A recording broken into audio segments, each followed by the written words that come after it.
China is retaliating against the United States over the approved arms deal with Taiwan, sanctioning 20 major American defense firms. Now, this is the Pentagon sounds the alarm over China's latest military developments to take Taiwan with brute force. Well, another close call between the U.S. and China. Multiple videos show a Chinese Navy ship coming dangerously close. 10:45 a.m. The South China Sea. Somewhere between the Paracel Islands and the contested waters that 3 nations claim and none will surrender. Right now, 400 United States Marines are aboard 2 Wasp-class amphibious assault ships, moving through waters that Beijing has decided this morning, this hour, belong to China alone. The USS Bataan and USS Kearsarge are not alone. 2 Arleigh Burke-class destroyers run alongside them, the USS Mustin and USS Benfold, each carrying 90-plus Tomahawk cruise missiles, Aegis combat systems running the SPY-1DV radar in wide area search mode, their AN/SPY arrays painting the horizon in rotating sweeps every 2 seconds. The Marines below deck have no idea what's forming around them. Some are running equipment checks, some are eating, some are sleeping off a night watch. 400 men and women, each with families waiting for them somewhere on the other side of the world. Imagine you're on that ship right now. The water is flat, the sky is clean, visibility unlimited, and somewhere beyond the radar horizon, 18 warships of the People's Liberation Army Navy are moving to intercept. 18. Not a patrol boat, not a coastal cutter. 18. 2 Type 055 guided missile cruisers, 4 Type 052D destroyers, 6 Type 054A frigates, 4 Type 056A corvettes, and 2 Type 903A replenishment vessels trailing the formation, because this was never meant to be a short conversation. What they were about to demand was surrender. The order had been forming inside the command structure of the PLA Southern Theater Command for 72 hours. Intelligence intercepts, analyzed later, would show a deliberate sequence of escalating decisions. The flashpoint was an amphibious exercise, routine by American standards, that Beijing had reframed in internal communications as a forced entry rehearsal against PLA-held positions in the Paracels. From their perspective, the calculus was simple: 18 hulls against 4. Numerical superiority was total. The American force, 2 assault ships and 2 destroyers, was configured for amphibious projection, not fleet combat. Strip away the Marines' offensive purpose, and what remained was a transport package. Vulnerable, slow-moving, operating without fixed-wing air cover at that immediate moment. And that was what they were counting on. The PLA formation commander, operating from the bridge of the Type 055 cruiser Nanchang, a vessel displacing 13,000 tons and carrying 112 vertical launch cells loaded with YJ-18 anti-ship cruise missiles and HHQ-9B surface-to-air interceptors, gave the intercept order at 10:03 a.m. By 10:31, his formation had closed to blocking range. By 10:45, they were positioned in a horseshoe pattern, prow to flank, surrounding the American task element on 3 sides. The channel for maritime communication opened on bridge-to-bridge radio, 156.8 MHz, International Channel 16. The voice that came through was calm, precise, rehearsed. United States naval vessels, you are operating in Chinese territorial waters in violation of Chinese sovereignty. You are ordered to cease forward movement, power down propulsion systems, and prepare for boarding inspection. Comply within 29 minutes or face consequences. 29 minutes. Not an ultimatum delivered in anger, not a miscalculation made in heat. A number, a deadline, a clock now running. What the PLA formation commander believed, what his doctrine, his intelligence assessment, his political guidance all told him was that the Americans would hesitate, that the optics of a naval firefight in the South China Sea with 400 Marines aboard amphibious assault ships and no carrier strike group within immediate response range, would force a political calculation in Washington that ended with engines powering down. He was operating under a doctrine called legal warfare, using the framework of territorial claims, international law ambiguity, and rules of engagement restraint to achieve through presence what could not be achieved through open fire. 18 warships surrounding 4. The mathematics of intimidation. But there were things he did not know. Things that his formation's sensors could not see. Things that would come to define the next 29 minutes. His intelligence assessment was based on a patrol track that showed the Bataan and Kearsarge operating without immediate air cover. What that assessment missed was that USS George Washington, CVN-73, 97,000 tons, 90 aircraft, had conducted a communications blackout 11 hours earlier during a repositioning exercise. She was not where his satellites had last confirmed her. She was much closer. And the 4 American ships in that horseshoe were not passive. At 10:47 a.m., 2 minutes after the surrender demand reached the bridge of the USS Mustin, the CO picked up the secure internal line and spoke 4 words to his Combat Information Center. MCON Alpha, execute case Whiskey. Across both destroyers simultaneously, the Aegis Baseline 9 combat systems shifted from search mode to weapons quality tracking. The SPY-1DV radar arrays, which had been painting wide sweeps, narrowed their beam focus to fire control resolution on the 18 surrounding contacts. Every hull in the PLA formation was now being tracked to a precision of less than 10 meters at ranges up to 400 kilometers. On the Kearsarge, the commanding officer of the Marine Expeditionary Unit had already activated his Emergency Action Message Protocol and was patching into the Joint Operations Center at Camp Smith, Hawaii. The timestamp on that message? 10:48 a.m. Content? Encrypted. But the recipient list tells the story. Indo-PACOM, SecDef Watch Floor, NSC Situation Room. Washington was watching. But the clock was still running. 27 minutes remaining. Here is what 4 American ships could do against 18. It was not a comfortable question. The USS Mustin and USS Benfold each carried 96 Mark 41 vertical launch cells between them, loaded with a standard combat mix.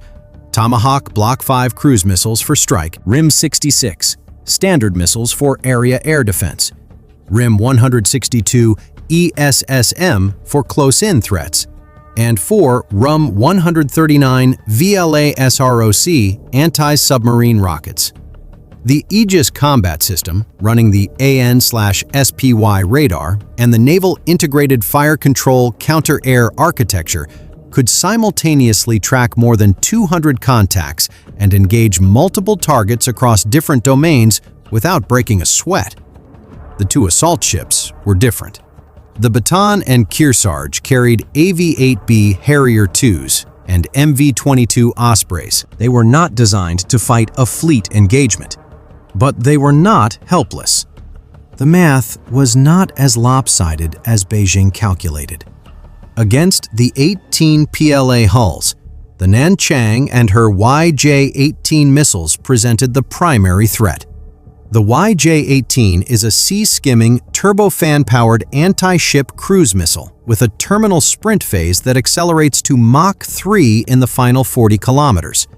It is a serious weapon. But the AN/SPY-1DV radar can detect sea-skimming contacts at ranges sufficient to generate fire control solutions for the RIM-174 Extended Range Active Missile, the ERAM, which travels at Mach 3.5 and carries active radar homing capable of engaging multiple simultaneous targets per salvo. 23 minutes remaining. At 10:52 a.m., something happened that the PLA formation commander had not anticipated and could not immediately explain. His electronic warfare suite, the Type 364 radar system aboard the Nanchang, registered a sudden surge of radar emissions from the southwest, not from the 4 American ships in front of him, from a different bearing, a bearing that placed the emitter 180 kilometers away.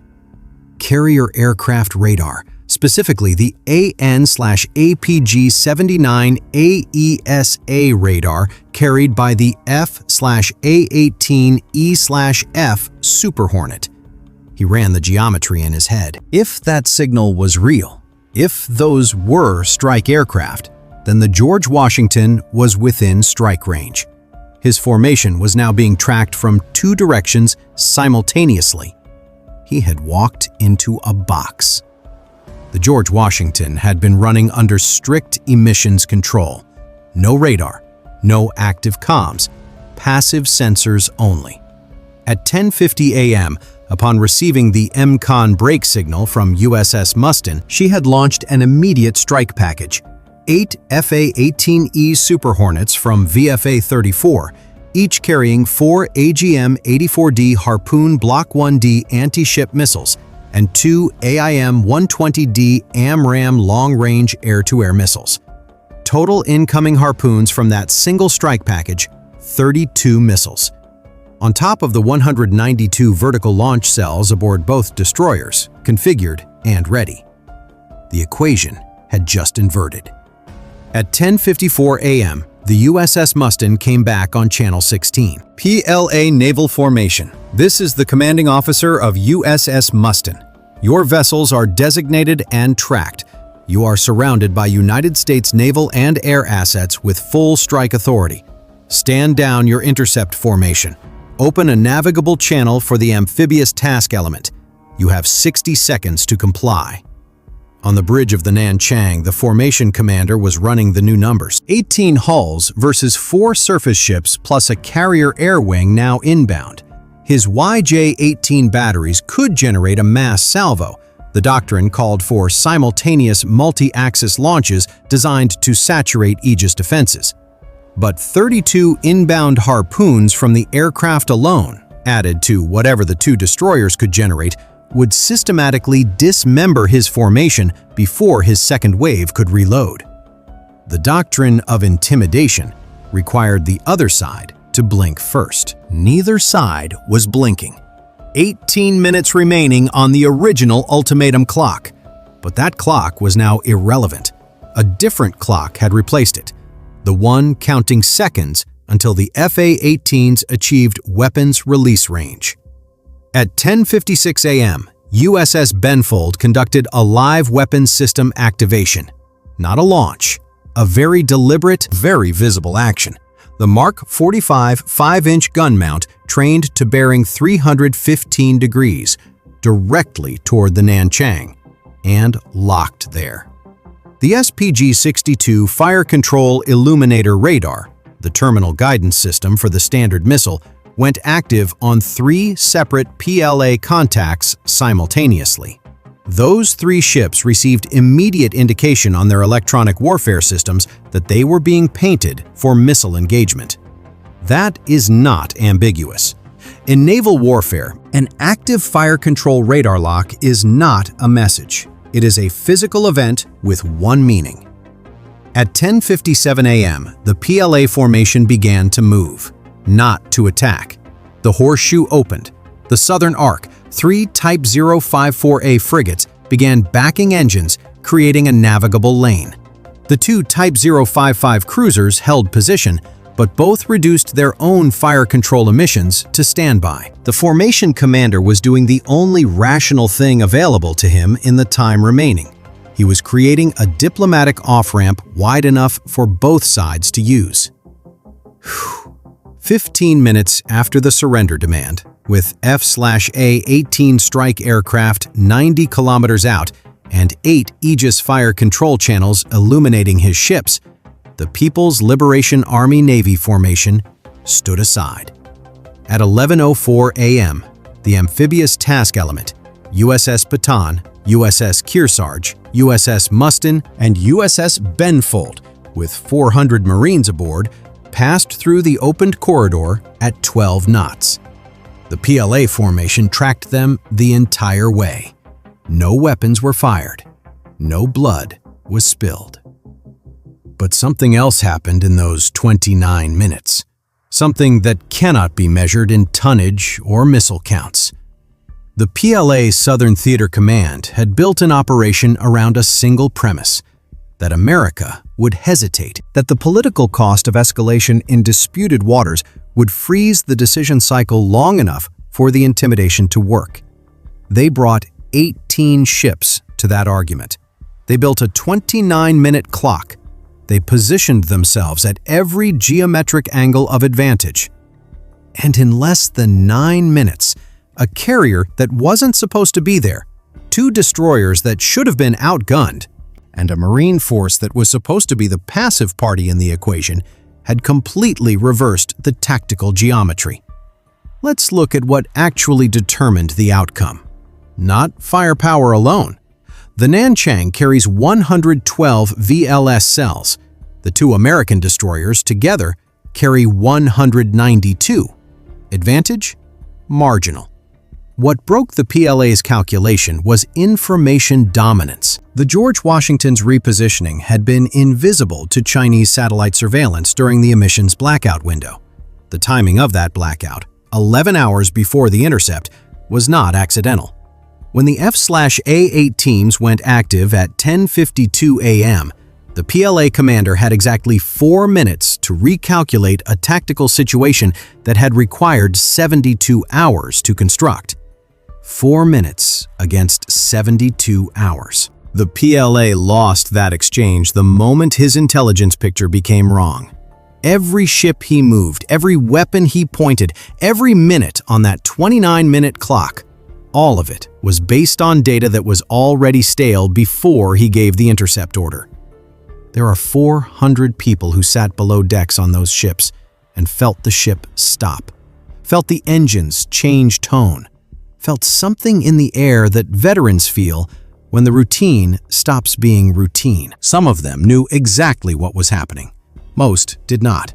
All of them had the same families, the same lives waiting for them on the other side of this ocean. They never had to fire a single weapon.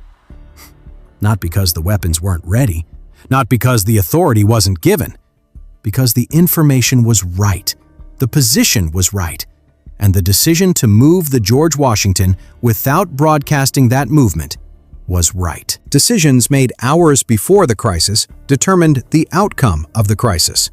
That is the lesson this scenario contains, and it is worth sitting with. The final count from those 29 minutes: 0 rounds fired, 0 missiles launched, 0 casualties on either side. 1 formation that demanded surrender and received passage instead. 1 carrier air wing that reached weapons release range without a single Chinese radar detecting the approach until the last possible moment. 1 task element of 400 Marines that transited a hostile blocking formation without breaking formation speed. 18 PLA warships, 4 American ships. Outcome: American task element proceeds on mission. The technological lesson here is precise. The combination of the AN/SPY-1DV Aegis radar architecture, the NIF-CCA networked fire control system connecting surface and air assets, and the operational concept of MCON repositioning created a defensive and offensive envelope that exceeded the PLA formation's intelligence assumptions by a factor that made their entire operation unworkable.